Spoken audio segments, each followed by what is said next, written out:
Hey viewers, welcome back to the channel. Today on the channel, we are diving deep into the heart of rural America, where tariffs, labor shortage and political choices are clashing in a very real way, and TikTok has a lot to say about it. What happens when you vote for policy that end up hurting your own industry, when the labor you relied on disappears and the bailout you scored at is now your only hope? Oh, it's getting spicy, flocks. From Louisiana Burberry farms struggling to fill jobs to Indiana soybean growers facing economic ruin, this viral TikTok stitches together a hard-hitting telestrip of frustration, ironing, and a good old-fashioned you reap what you sow, and it's got everyone talking. Whether it's about skyrocketing prices on fiberglass stakes or multi-millionaire dollar grants evaporating overnight, farmers, manufacturers, and working-class voices are all chipping in. Some are waking up, others, well, they are doubling down.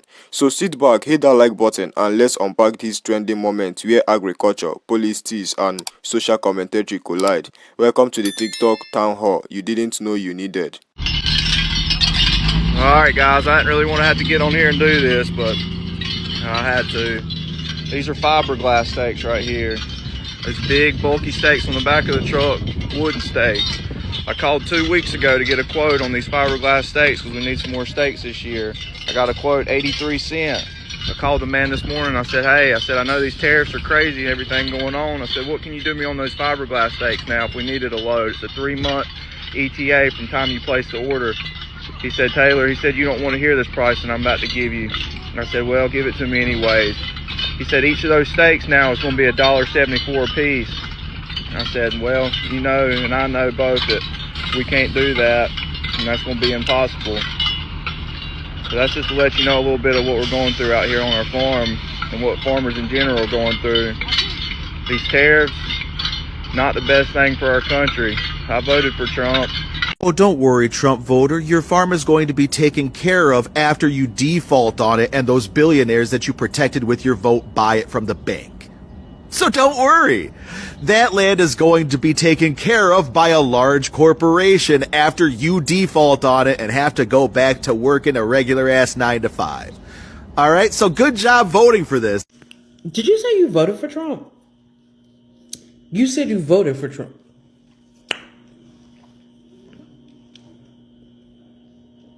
Looks like you're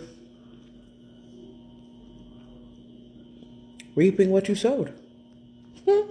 Sorry, bro. I feel it. I feel that big time.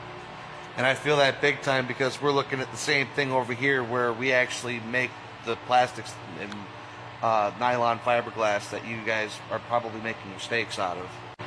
Yeah. I mean, I'm sure you see the Mandarin written on this. But this is good. This is self-reflection. You know, like, I saw at the end of your video that you said that you voted for the, you know, for our president. I'm glad that you're looking at this now with a little bit of self-reflection, dude. Because as it stands, I mean, we have to downsize our shop. We had already had to downsize last year, but now we're having to do it again, and we're basically cutting our work hours from 16 a day down to 12 a day. That was broken up into 2 shifts. But working class to working class, I hope we all can learn something from that.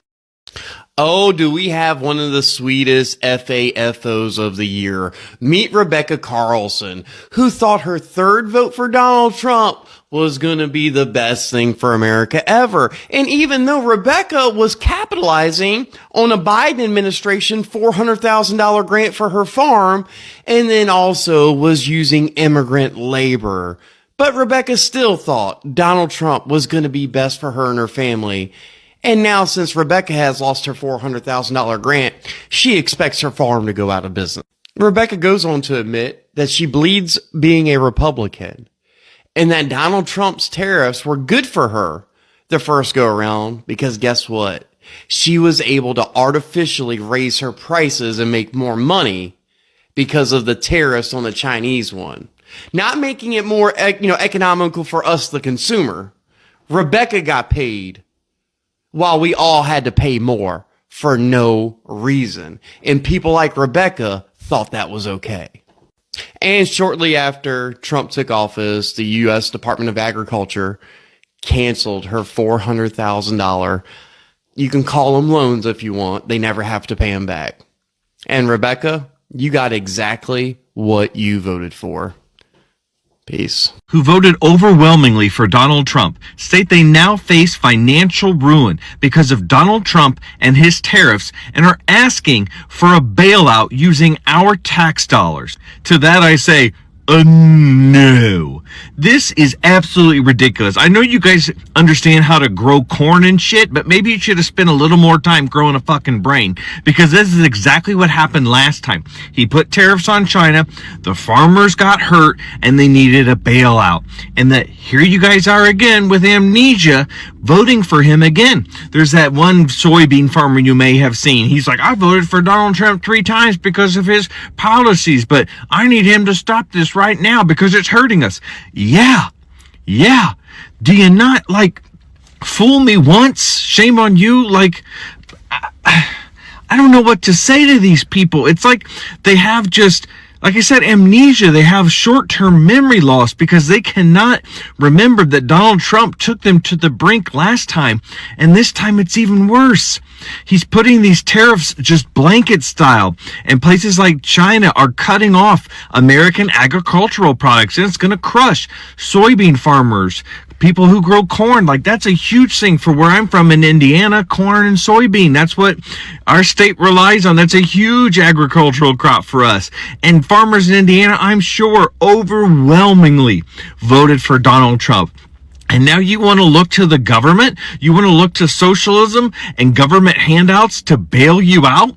I don't understand, farmers. You want to get down on everybody else needing services, asking for services to help them live their daily lives, and then you're going to look to the government again in less than 7 years for another bailout?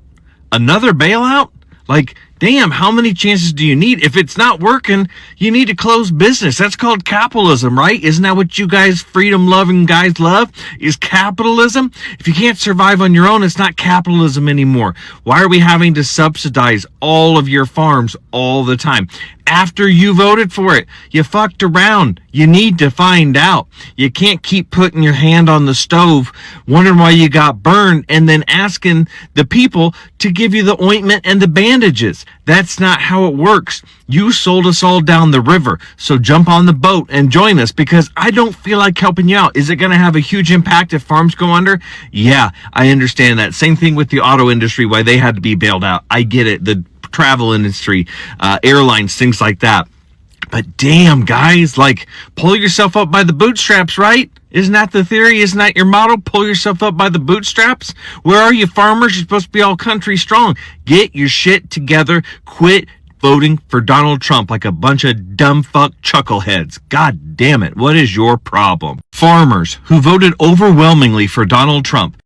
Did y'all hear about this farmer in Louisiana? Got smart. Did the smart thing. Went to an employment agency. Find people to pick his blueberries.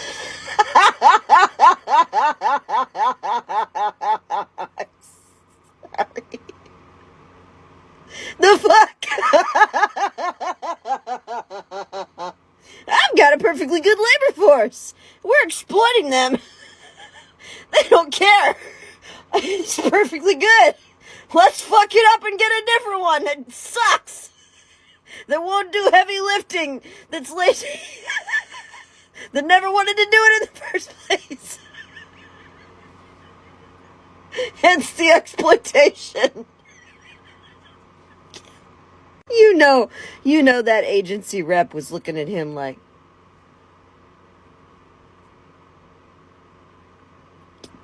do you really want me to write this in the listing? You really want? Okay. And what prospective employees do you think you're gonna find? What are you looking for from your blueberry pickers?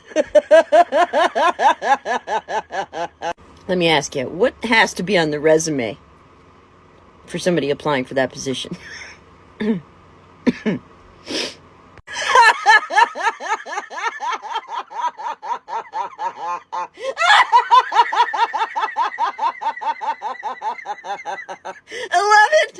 an hour.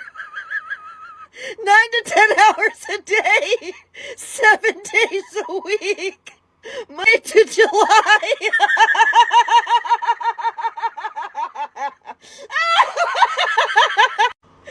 did the math. That's about 10 grand. 10 grand. For 3 months? For 3 months before taxes?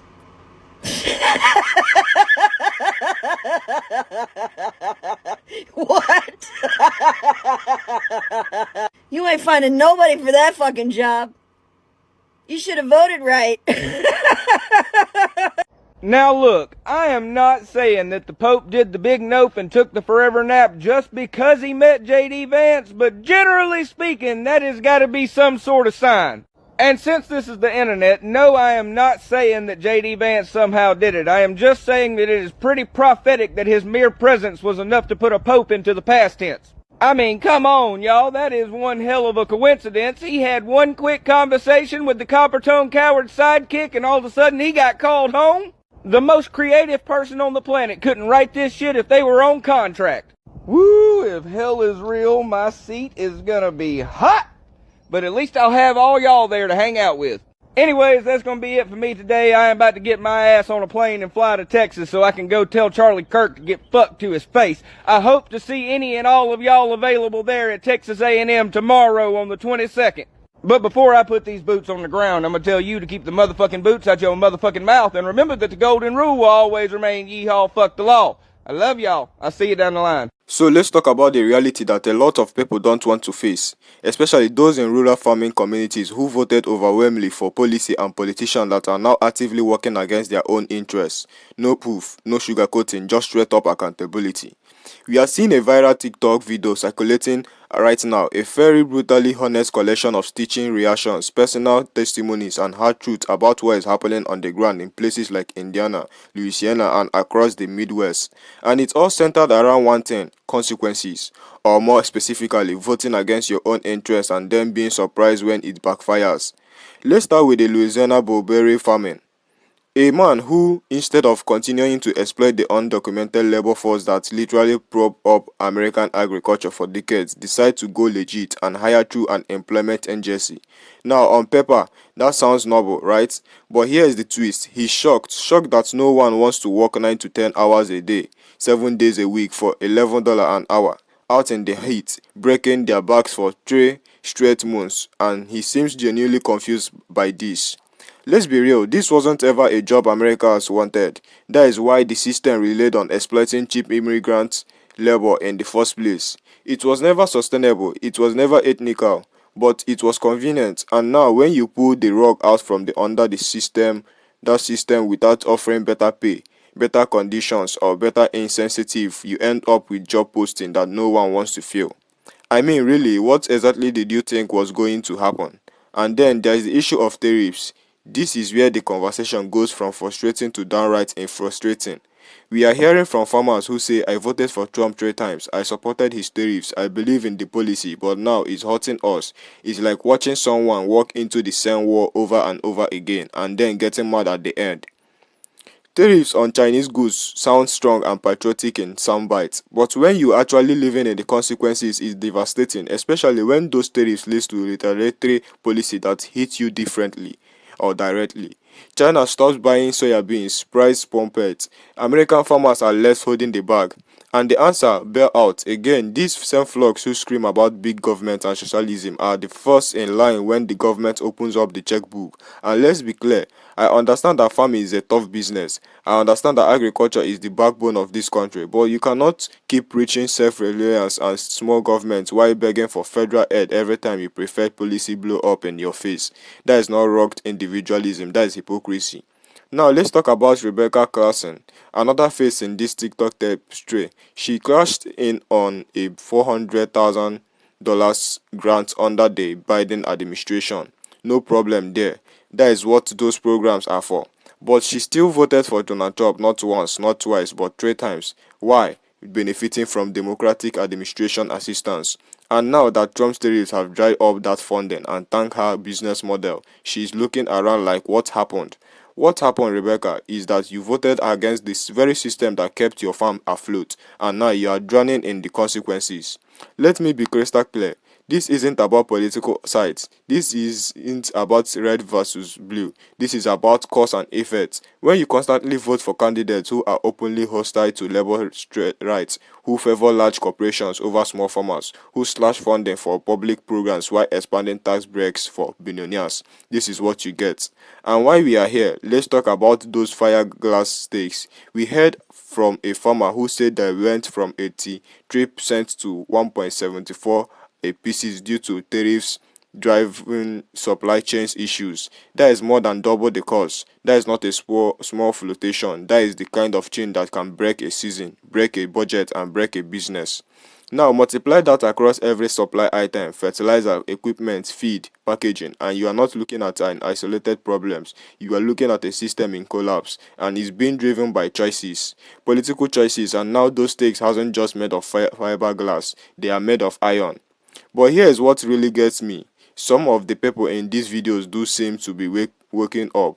These are quite tune of self-reflection in a few voices, real working class flock saying, yeah, this hasn't it. We voted for someone who promised prosperity and we got tariffs, isolationism, and economic rule.